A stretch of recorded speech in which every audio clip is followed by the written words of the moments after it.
Inilabas na ng Department of Budget and Management o DBM ang 1.19 trillion pesos national tax allotment sa mga LGU para sa kasalukuyang taon alinsunod sa direktiba ni Pangulong Ferdinand R. Marcos Jr.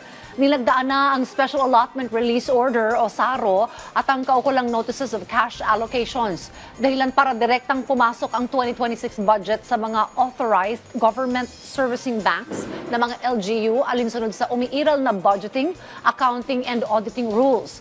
Hakbang ito ng gobyerno para masigurong ang pondo ng pamahalaan ay ramdam ng taong bayan.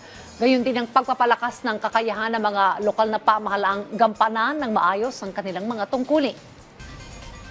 Panawagan naman ng Pangulo sa mga LGU, gamitin ang budget para sa mga otorisadong pakay at sumunod sa reporting requirements bilang bahagi ng transparency at accountability standards ng pamahalaan.